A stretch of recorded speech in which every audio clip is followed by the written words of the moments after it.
April 28, 1945. The broken corpses of Benito Mussolini and his mistress, Clara Petacci, publicly displayed as Italy erupted in celebration and rage at the fall of fascism. But as Il Duce's body swung in that square, 5 people across Italy felt a different kind of terror. Not just at the fall of fascism, but at the death of their father. 5 children who would now bear the crushing weight of one of history's most infamous names, Mussolini. What becomes of the children of dictators when their father's regime crumbles? What happens when your last name becomes synonymous with tyranny? And how do you survive in a world that despises everything your family stood for? Today, we explore the largely untold story of Mussolini's children, Etta, Vittorio, Bruno, Romano, and Anna Maria, and their struggle to navigate the ruins of post-war Italy, carrying the most poisonous surname in the nation. Their fates would diverge dramatically, from political imprisonment to movie production, from unrepentant fascism to quiet anonymity. Some would thrive despite their name, others would be crushed by it. All would forever live in the shadow of the man who once declared himself the great leader. This is the story of what happened to Mussolini's children after World War II. Before we follow these 5 individuals into the chaos of post-war Italy, we need to understand who they were when their father still reigned supreme. Benito Mussolini, the founder of fascism and Italy's dictator for over 2 decades, had 5 recognized children. His first 3, Etta, Vittorio, and Bruno, were born to his wife, Rachele Guidi, whom he married in 1915. Romano, his 4th child, arrived in 1927. His youngest, Anna Maria, was born in 1929. Etta, the eldest and only daughter from his marriage, was widely considered her father's favorite. Beautiful, headstrong, and unapologetically rebellious, she became Italy's glamorous first daughter, smoking in public, wearing scandalous bathing suits, and defying her father's attempts to mold her into the perfect fascist woman. In 1930, she married Count Galeazzo Ciano, who would become Mussolini's foreign minister and one of the most powerful men in fascist Italy. Vittorio, the eldest son, embraced his father's ideology with enthusiasm. Brash and ambitious, he commanded bombing raids during Italy's brutal colonial war in Ethiopia, later boasting about dropping bombs on groups of tents and watching the explosions with a heart filled with happiness. By the war's end, he had become a film producer, running Italy's largest film company.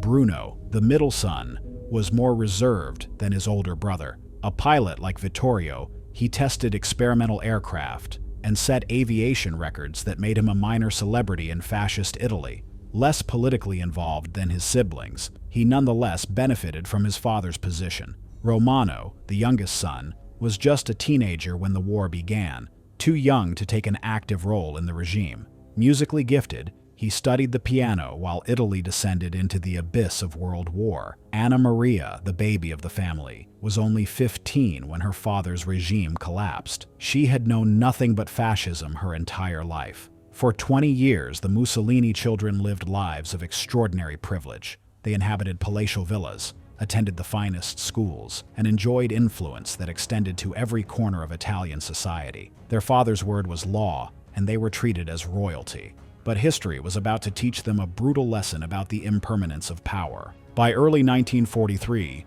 the war was turning decisively against the Axis powers. The German Sixth Army had been obliterated at Stalingrad. Allied forces had landed in North Africa, and Italy itself was suffering under Allied bombing campaigns. On July 25, 1943, the fascist Grand Council, including Etta's husband, Count Ciano, voted to remove Mussolini from power. King Victor Emmanuel III, who had long been a figurehead under Mussolini's rule, ordered the dictator's arrest. The man who had dominated Italy for 2 decades was taken away in an ambulance. For the Mussolini children, this moment marked the beginning of the end, though few could have predicted the horrors that still awaited them. The family's fall accelerated with breathtaking speed. Etta's husband, Count Ciano, had voted against Mussolini at that fateful Grand Council meeting. When German forces rescued Mussolini and established him as the puppet leader of the Italian Social Republic in northern Italy, Ciano found himself in mortal danger.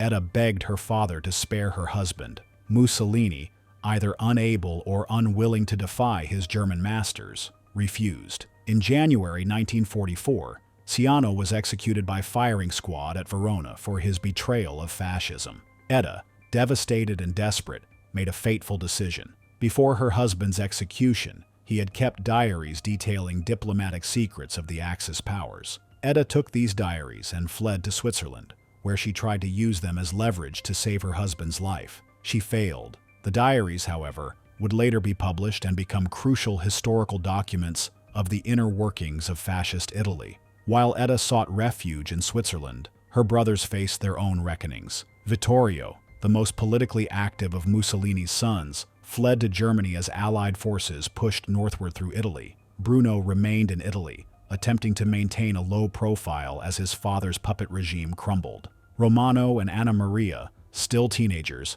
stayed with their mother, Rachele, near Milan. As April 1945 approached, the Nazi regime in Germany was collapsing. Allied forces pushed into northern Italy. Mussolini, his mistress Clara Petacci, and a small group of fascist loyalists attempted to flee to Switzerland. On April 27th, they were captured by Italian partisans near Lake Como. The next day, Mussolini and Petacci were executed. Their bodies, along with those of other fascist officials, were hung upside down in Piazzale Loreto in Milan, a public spectacle of vengeance against the man who had led Italy into disaster. For his children, the real struggle was just beginning. In the immediate aftermath of their father's death, the Mussolini children found themselves in precarious positions. Their very survival was at stake in a country consumed by rage against fascism and everything associated with it. Vittorio had fled to Argentina via Switzerland, escaping the initial wave of retribution. Bruno was captured by Allied forces and imprisoned on the island of Procida. Romano and Anna Maria, along with their mother Rachele, were detained on the island of Ischia. Edda remained interned in Switzerland until 1947. As the Mussolini children languished in various forms of captivity, Italy began the painful process of confronting its fascist past. The country was politically fractured, economically devastated, and psychologically traumatized by 2 decades of dictatorship and a catastrophic war. For many Italians, the Mussolini family represented everything that had gone wrong. They were the human embodiment of the regime that had aligned Italy with Nazi Germany, enacted racial laws against Italian Jews, and led the nation into a disastrous conflict. The animosity toward anyone bearing the Mussolini name was intense and potentially deadly. Yet remarkably, all 5 of Mussolini's children would survive this period of reckoning. Their father's former enemies chose not to extend their vengeance to his offspring.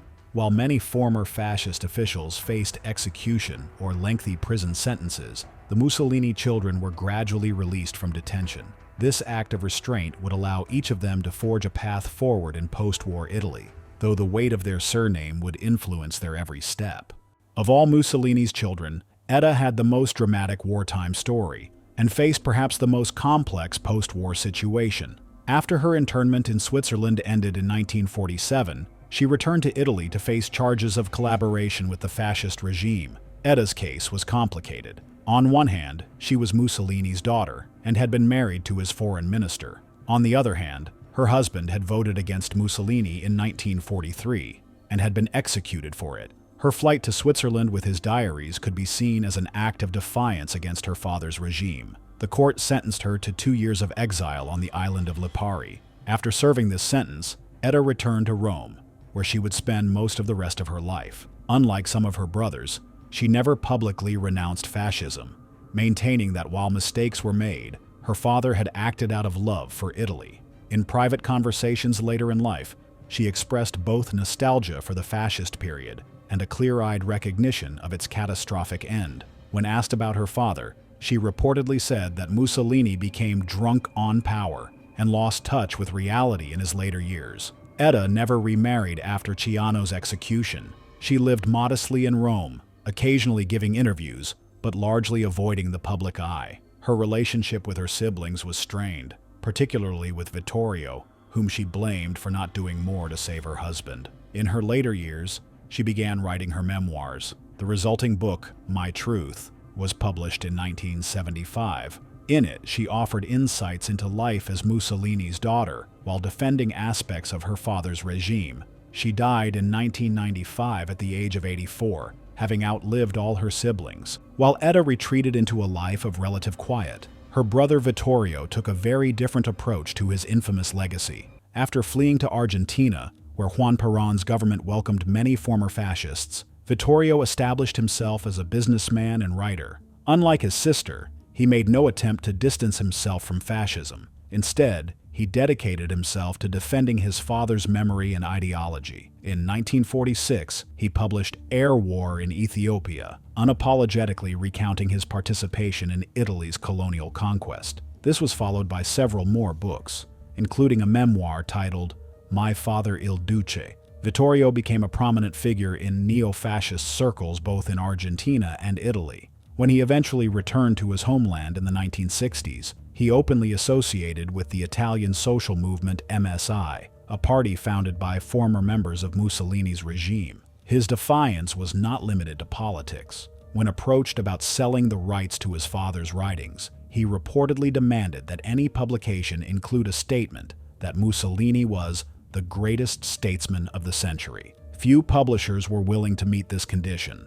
Unlike Etta, who maintained a certain dignity in her defense of her father, Vittorio often came across as brash and unrepentant. He gave inflammatory interviews, claiming that fascism had been misunderstood and that his father's alliance with Hitler had been a strategic necessity rather than an ideological choice. When asked about the racial laws that had persecuted Italian Jews, Vittorio typically deflected, pointing to the more extreme policies of Nazi Germany while minimizing the very real suffering caused by Italian fascism. His sons, Guido and Vittorio, would continue the family's association with far-right politics. Guido served as a neo-fascist representative in the European Parliament from 1989 to 2014, while the younger Vittorio also pursued a career in right-wing politics. Vittorio Sr. died in 1997 at the age of 81, never having wavered in his defense of fascism or his father's legacy. Bruno, the middle son, chose a path somewhere between Etta's quiet retreat and Vittorio's defiant apologetics. After his release from Allied detention, Bruno sought to rebuild his life away from politics. Before the war, he had been a pilot and had set several aviation records. In post-war Italy, he attempted to return to the aviation world, but his surname made this practically impossible. Instead, he turned to business, establishing a small company in northern Italy. Unlike Vittorio, he rarely gave interviews and avoided making public statements about his father or fascism. When pressed, he would acknowledge the regime's failures while maintaining that Mussolini had genuinely believed he was acting in Italy's best interests. This measured approach allowed Bruno to achieve a degree of normality that eluded some of his siblings. He married and had 3 children, providing them with relatively stable, middle-class lives despite their notorious lineage. Bruno's attempt at a quiet life was cut short in 1941 when he died in an airplane crash while testing a new aircraft prototype. He was only 23 years old, leaving behind his wife Gina and their child. His early death spared him from witnessing his father's downfall and the complex legacy that his siblings had to navigate. Of all Mussolini's children, Romano perhaps traveled the furthest from his father's shadow, literally and figuratively. After his release from detention on Ischia, Romano pursued his passion for music. He became a professional jazz pianist, playing in clubs and hotels across Italy. That a son of Mussolini would perform American jazz, music that fascism had condemned as degenerate, seemed to symbolize the dramatic cultural shift in post-war Italy. Romano's career took him around Europe and eventually to America, where he performed in clubs in New York and Chicago.